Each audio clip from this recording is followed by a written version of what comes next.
to the audience for those of you who have joined us either independently for this session or following on from the brilliant panel discussion we've just come out of.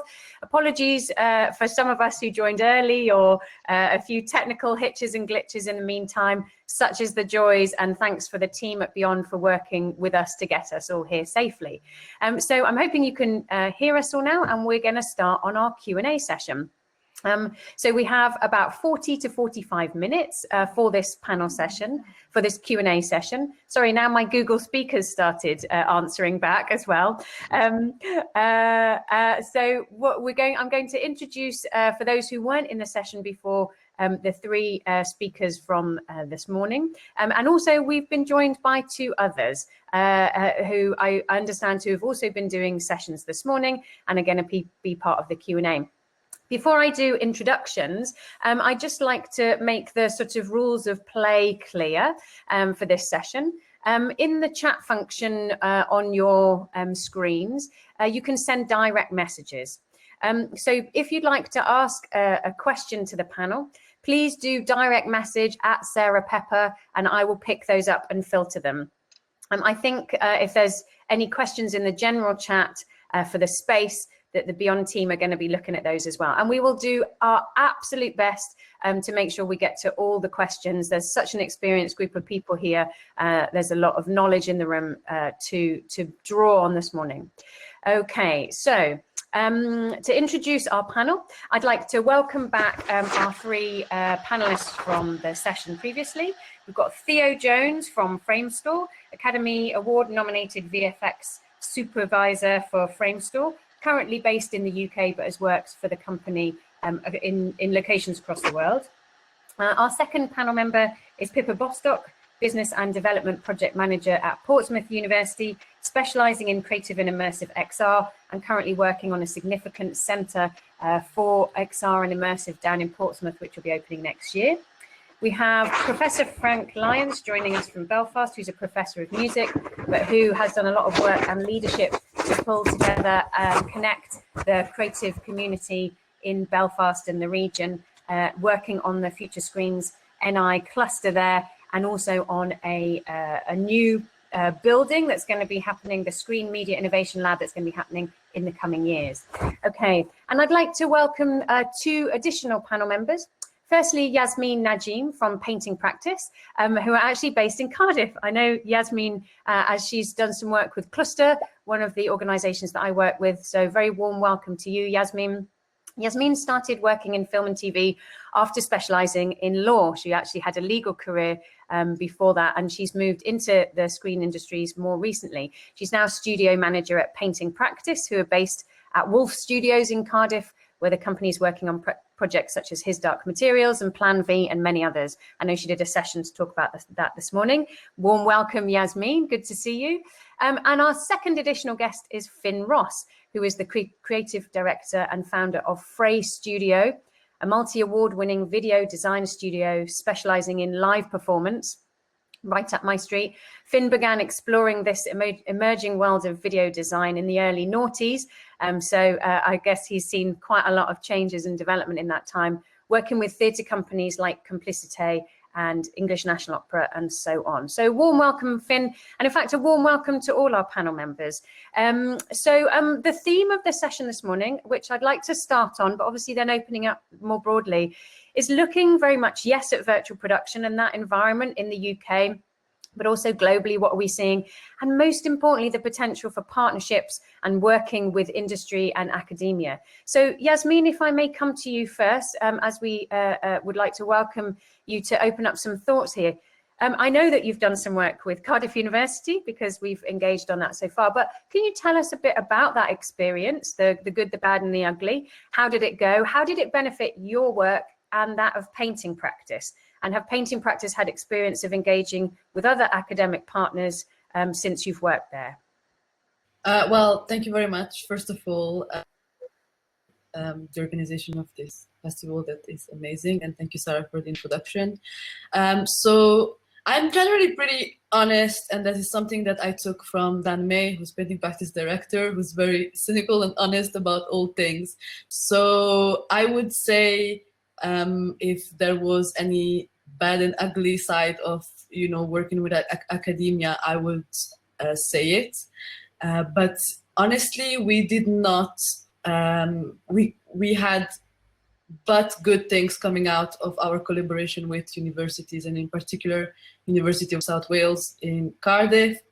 In terms of working with the students, students have something that sometimes people who've been working in the field for many years don't have anymore, which is, you know, looking at things perhaps a bit differently, because they're learning all these skills on the go. You know, maybe it's been a year or 2 years or 3 years that they're learning all these skills. So they have access to different departments as well. So they can bring that critical eye sometimes at looking at the pipelines that people have set for years, and that's how they've always worked, and they find it difficult to discover any other way of engaging with their creative work. Beside that, they're also, you know, super passionate and keen and energetic. I mean, the students at USW, it became a sort of second family for painting practice. A lot of them work with us now or have done internships with us, and it's been great.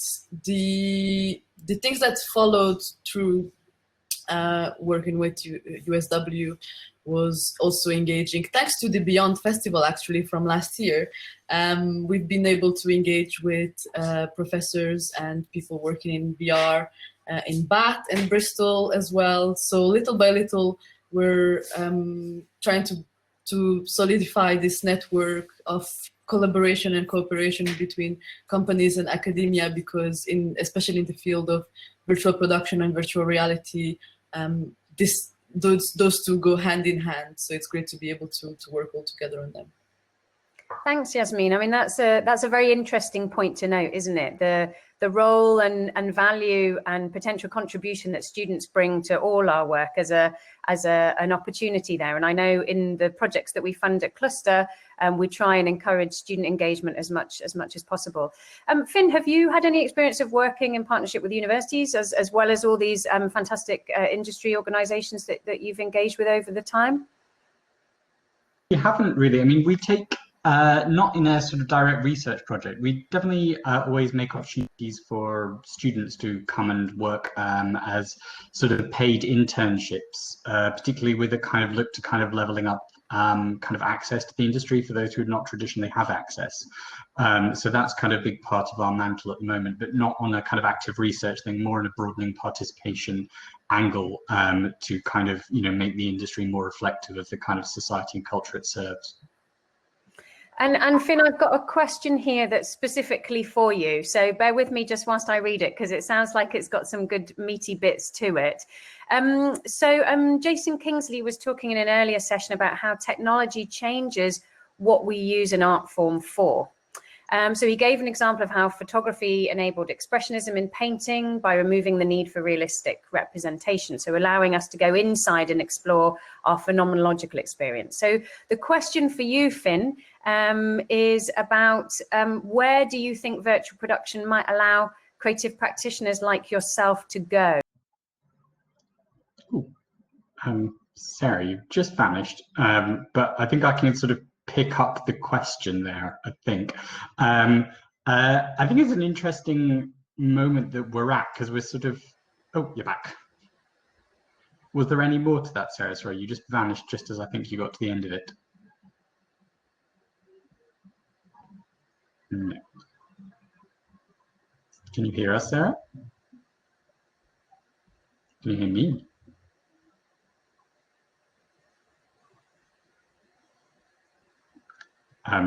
Well, I'll start talking.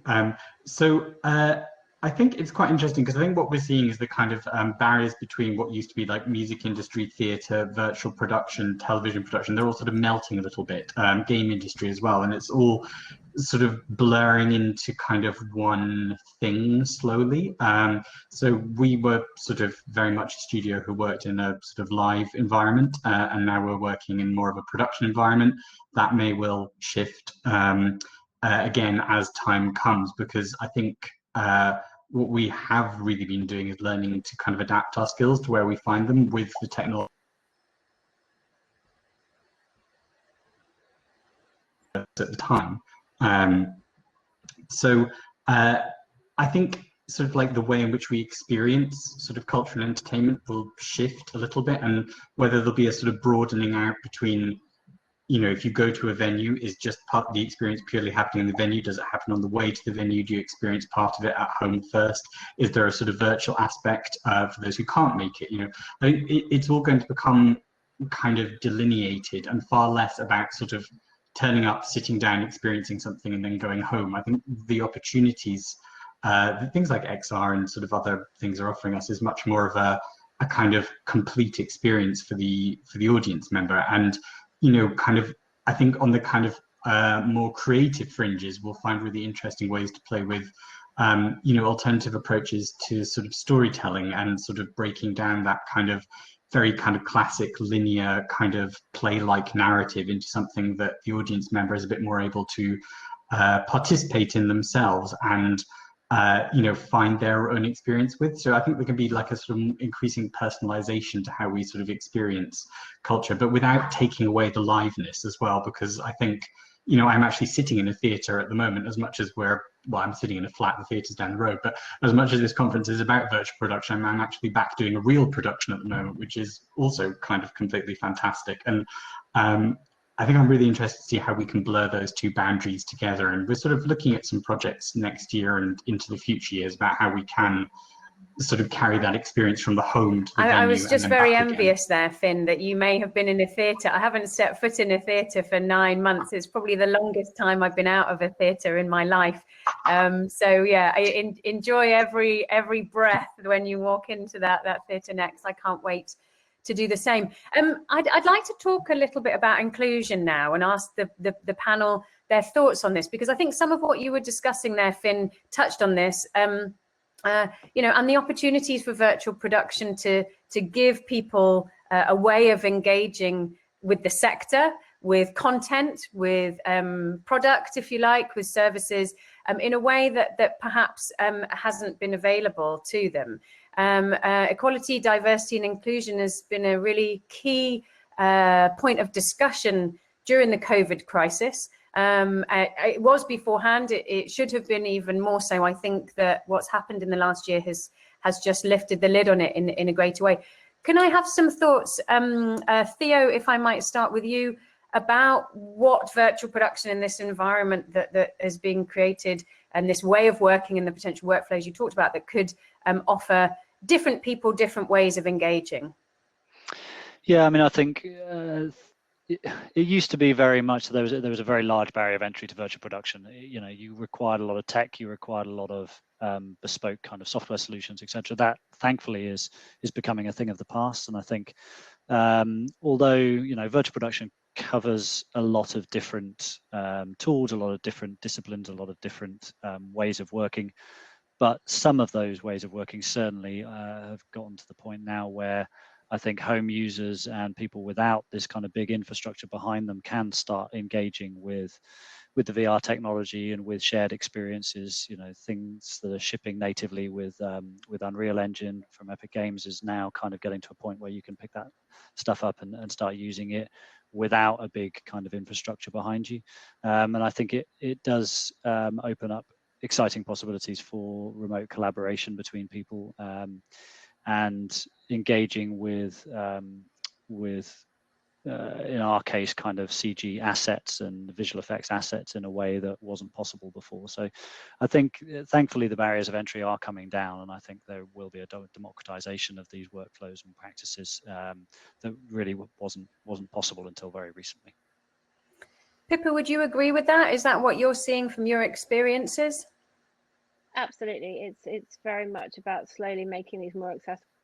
That's going to come with time, with practice, and through collaborations. And yeah, it's about all the workshops. We're putting together a whole raft of workshops with ways different people, practitioners, can come in and trial different types of the technology. We've done it for a number of years with actors that want to learn to act in motion capture.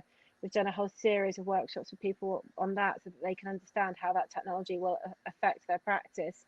We'll be doing the same thing with volumetric capture, with photogrammetry, with the virtual production side. So it's going to be about opening those doors and giving people the chance to come in to try it and understand it, and then they will They can then integrate that into their own practice. But until you've had that experience of trying it, it's very hard to know how it will impact on your practice. So it's about all of us working together to get as many people as possible in through the doors. And we're working, looking at talking with the Arts Council, etc., about different ways we can support practitioners and companies to come in and do that. It's very much an open door facility. We want to throw the doors open as wide as possible to everybody that wants to come and work with us and engage. Please do. That's very much what we're here for. Yeah, I mean, I think that's a really strong message to put out there. And actually, this connects nicely with a question that we've had in about the industry evolving so fast. We've heard a lot about that in the discussion this morning. So how is, from an employer's perspective, how important is adaptability and people being able to evidence that adaptability? I'm just thinking, Yasmin, perhaps if you could start us off with this, what about crew or people who've been working in particular ways? How do they evidence that to an employer if they don't have all the tools and the skills? This is... Well, it's very interesting because, like looking at my own parkour and professional shifts, as you said, I used to do legal business affairs in production companies, and I was more on the side of, running the business and getting the contracts done and making sure that the actors are not too sad about getting a jet instead of a boat or whatever.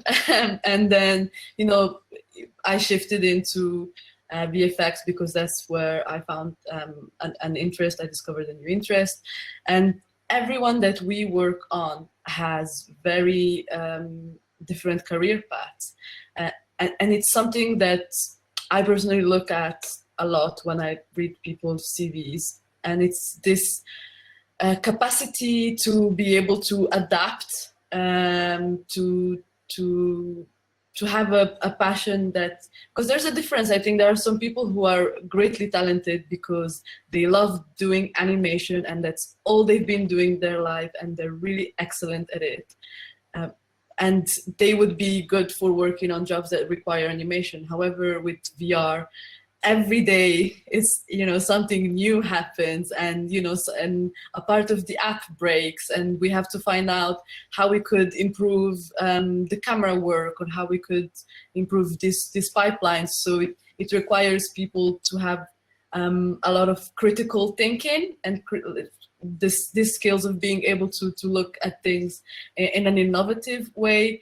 So definitely, and this is why working with students has been great, but also working with people such as our CG supervisor, Graham McDougall, who, he's the man. He can do it all, he can do 3D. He's well versed in understanding pre-visualization processes. He's well versed in understanding how virtual production and reality works, and our programmers are also working on the app as well as servicing, actual shows, so producing material for the show as they are working on the app. So that's all things that are, I believe, necessary and very well received from employers when trying to work in this field.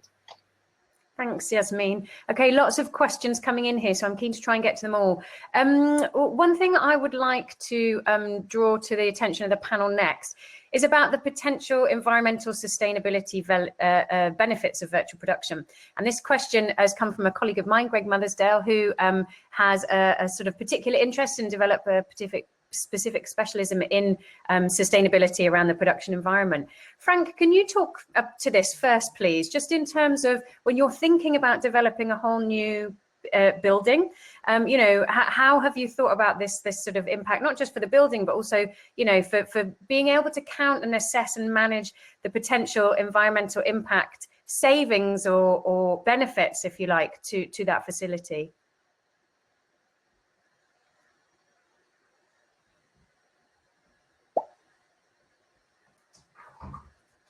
Oh, Frank, we've lost your sound.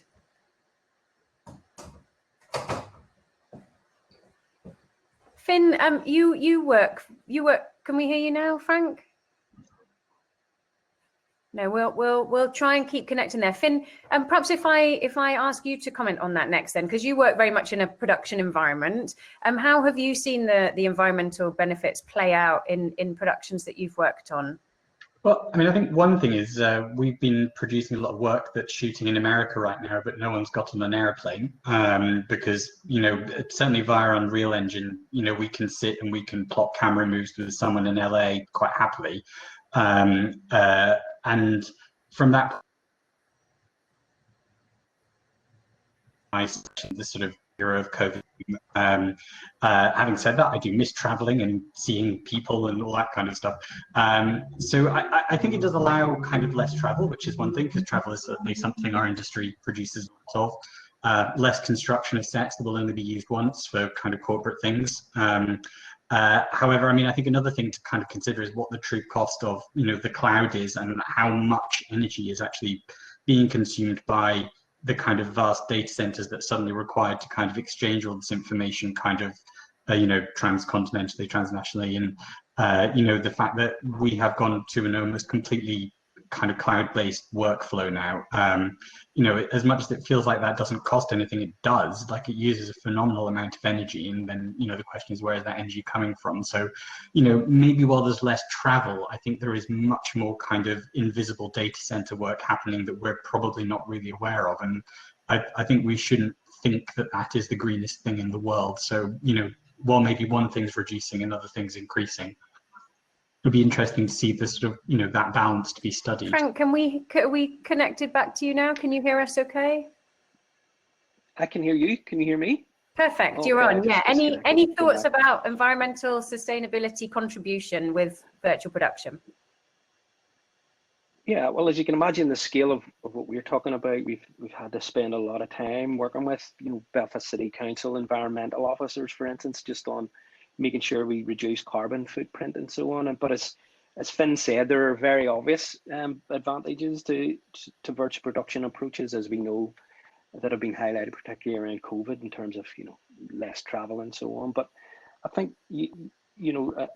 Finn also alluded to, you know, use of the cloud and so on. But we know we've worked really closely with Dell EMC in terms of, you know, the compute requirements that we're looking at for SMIL and how best to make sure that, you know, heat's dispersed in an environmentally friendly way. And I think, again, it's back to that partnership. When you work with companies like Dell, they've got huge experience in the environmental aspects of computing. So it's just making sure that you kind of listen and take on board and incorporate what they're advising on that piece, and to make sure that whatever facilities we're talking about here do tick the environmentally friendly box as best they can.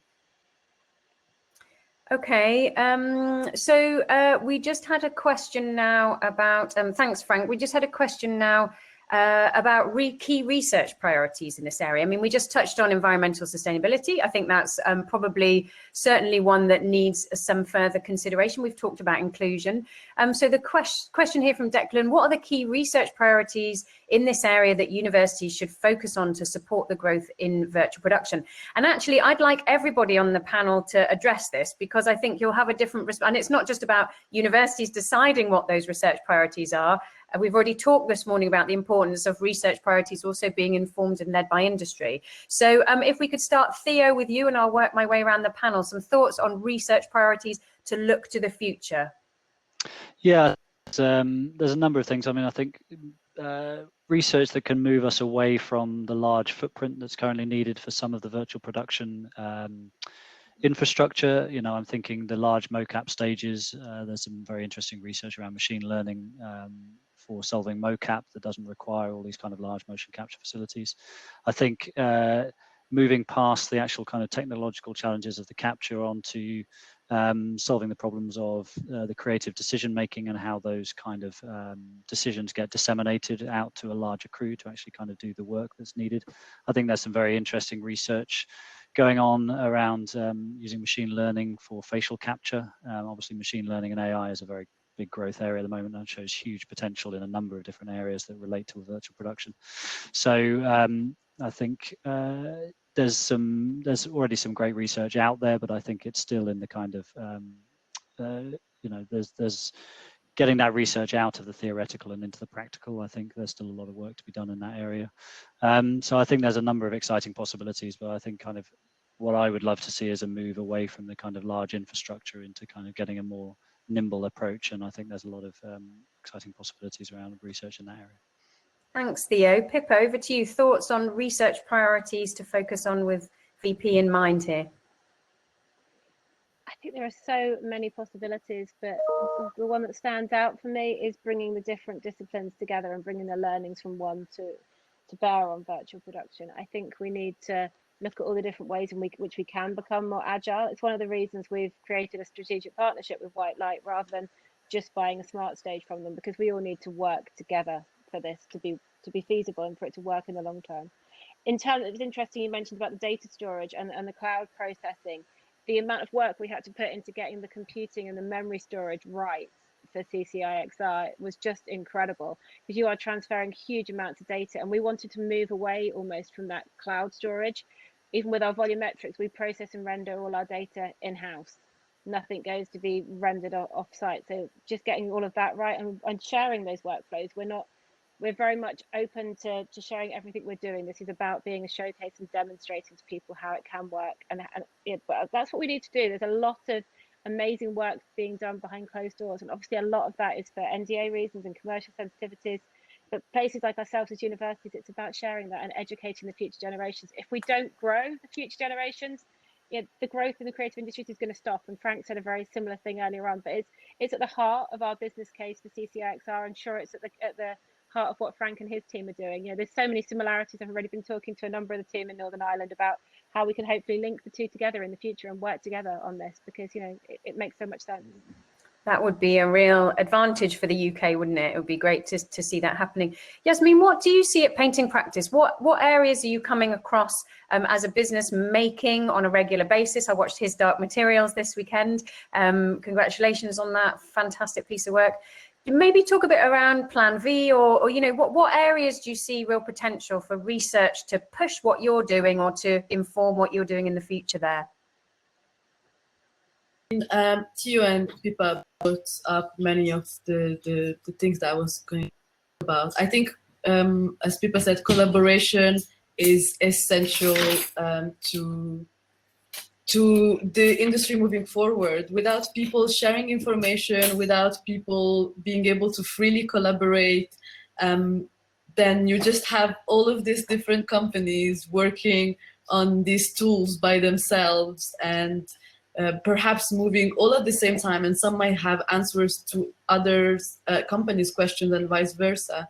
But if you don't have that capacity to be able to discuss and be open in terms of university research, because companies are companies, so at the end of the day they still have to be competitive, and they still have to be able to offer the better service, because otherwise there wouldn't be a company anymore.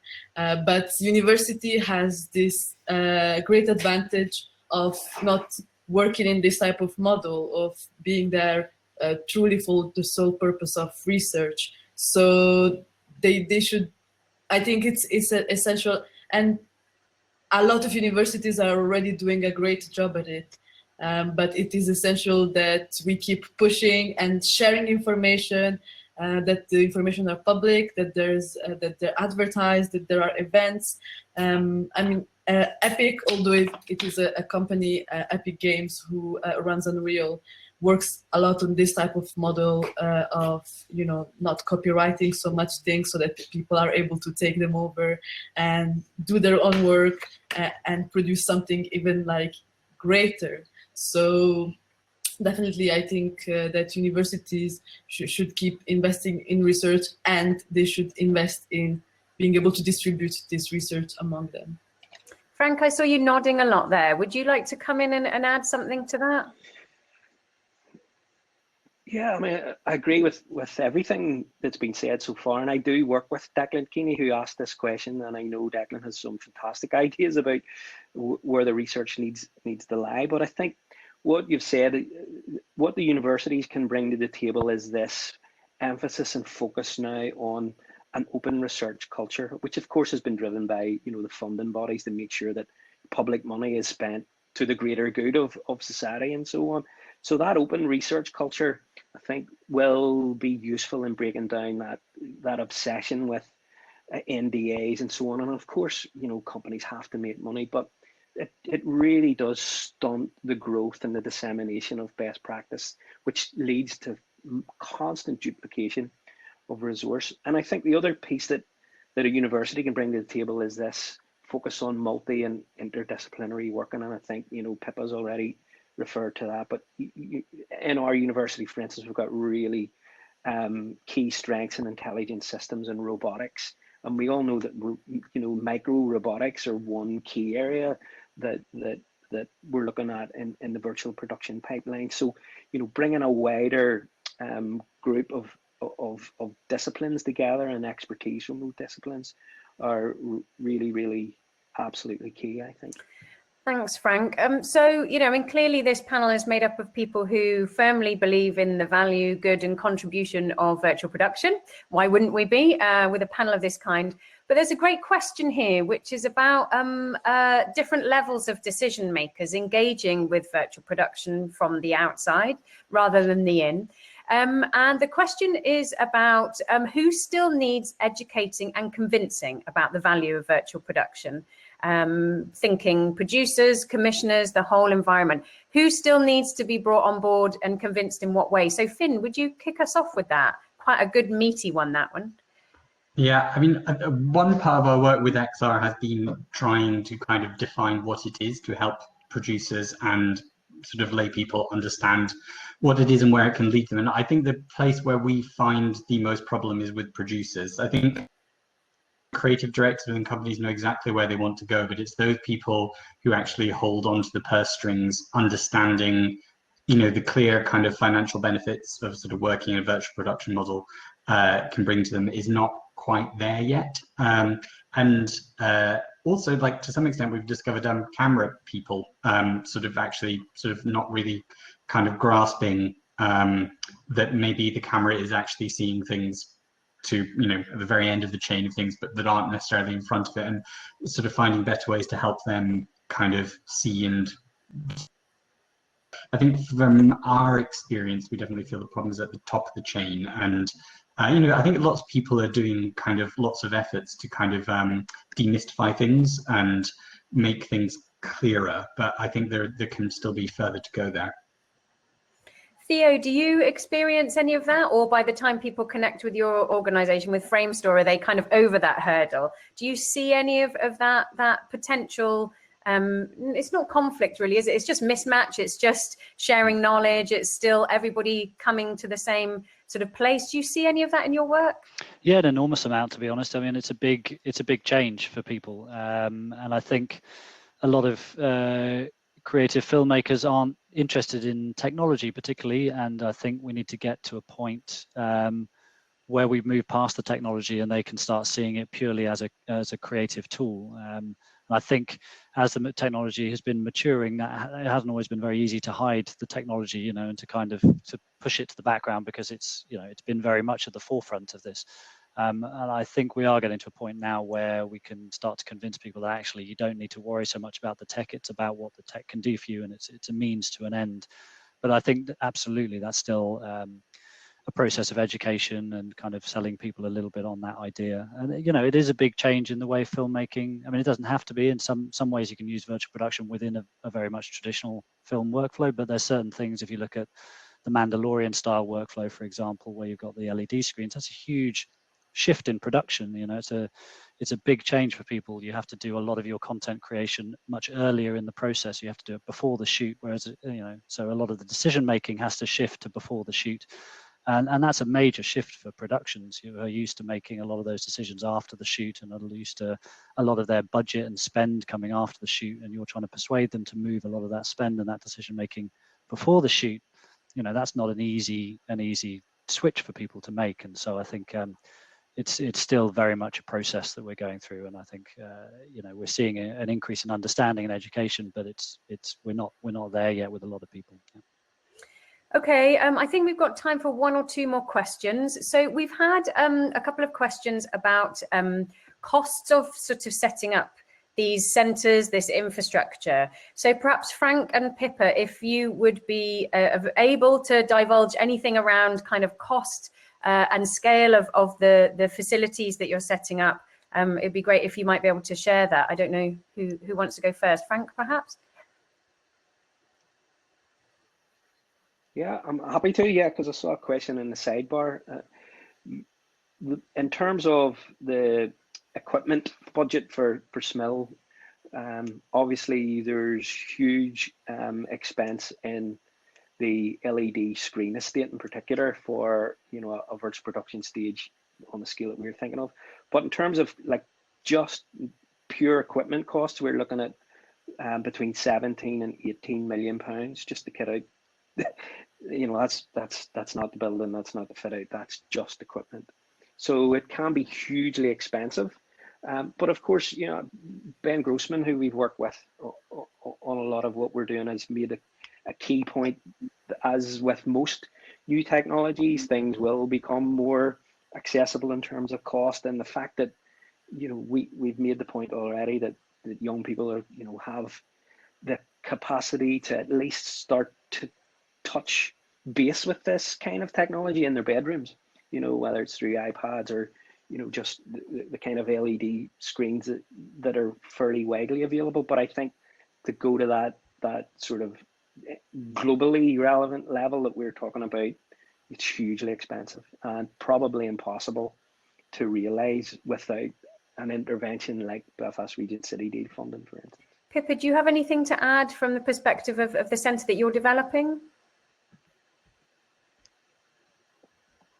Oh, we've lost your sound, Pippa. Apologies, is that back? Oh, you're back. Yeah, sorry. Yeah, I was perfect. just joking that I definitely wouldn't like to do Frank's procurement. The procurement for our 5.2 million has been bad enough, so 17 million pounds worth of kit is definitely going to be a challenge.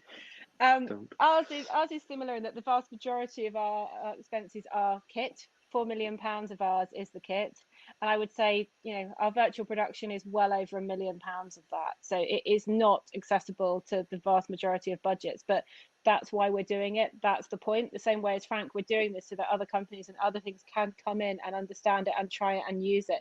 That's what it's there for, because we know that the average project just can't do this, but that's why we're doing it the way we are, so people can come in and use it. So, you know, it's not accessible, it's hugely expensive, but there's small things you can do as well. I mean, we created our own in-house virtual production tools to enable students to edit their film in real time, and that was done very cheaply. That was done in-house, small R&D project, and that was done in, you know, just off our own back. That was probably a 6-month project, and we created those. And we then took them, worked with Epic Games and actually took them to SIGGRAPH last year to demonstrate them, and also with Vicon as well. So there's a lot of things that can be done in-house as R&D projects and can be done in collaboration. So what I would say to everybody is, please talk to us, talk to me, talk to Frank, talk to Theo, Sarah, all of us, because we're here to help and we want to work with you. So I think from me, it's let's have a cup of coffee and a conversation. There's normally a way of making something work. Absolutely. I think that's a really positive note to wrap all the questions on there, Pippa. But one final question that I would like to ask each of the panel, because I think thinking about the expertise and the knowledge that is contained within our 5 panel members here, and thinking that Christmas is coming soon, as my children keep reminding me as we opened our advent calendars this morning. So my question is this: it's not really virtual production related at all, but if you could ask Father Christmas for one piece of technology, one bit of kit that you don't have that you would love to have, it doesn't have to have the price tag of the Innovation Centre in Belfast, but it could be that, or it could be something smaller scale. So one piece of technology that you would like to put on your Christmas list for Father Christmas. And Yasmin, can I ask you first, please? Well, we can ask whatever we want to Father Christmas, right? If we've been good, we'll get it. And this year I haven't been doing much, so fingers crossed. Not so many things on my bad list, but definitely I think if I were to ask whatever I wanted, we would get something like Frank has probably, or even Pippa. So a real virtual production space, massive virtual production space with all the screens and all the equipment and the cameras and, you know, and the green screens necessary to be able to, you know, just get on with work.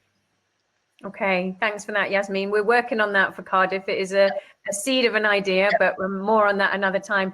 So Finn, over to you. What's your one technology ask to Father Christmas this year? Oh God. If Father Christmas could find a way of making mocap a bit, not mocap, sorry, virtual production a little bit cheaper, I think that would be the nicest thing possible. Okay, thanks, Finn. That's a nice one. Theo, what's your ask for Father Christmas?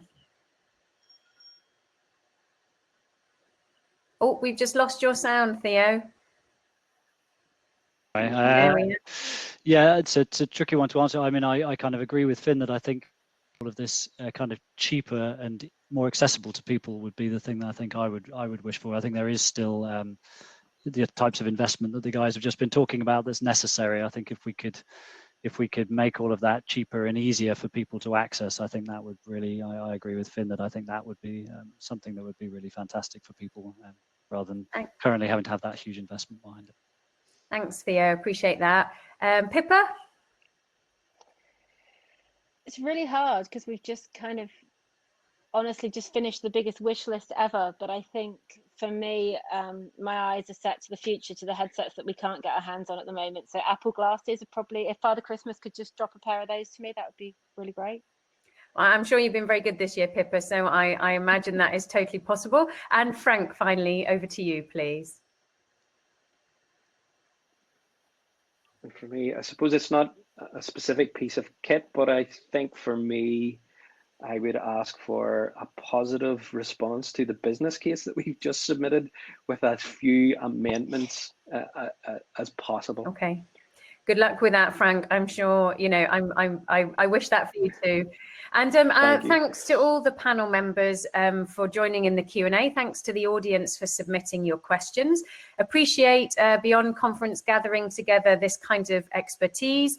I guess my ask for Father Christmas is for more of this kind of conversation and dialogue, sharing, knowledge exchange and partnership working in 2021. So not very much on my list at all, and no devices included, just people and ideas and enthusiasm and energy. And that's been here in Space this morning. Thank you, panel. Thanks, Finn. Thanks, Theo. Thank you, Yasmin. Thank you, Pippa. And very many thanks, Frank. Thanks to all of you and have a good day. All the best, everyone. Thanks, Sarah. Cheers. Thank you. Thanks, Sarah, for chairing Thanks, so Frank. expertly. Brilliant. Thank you. Thanks, everybody.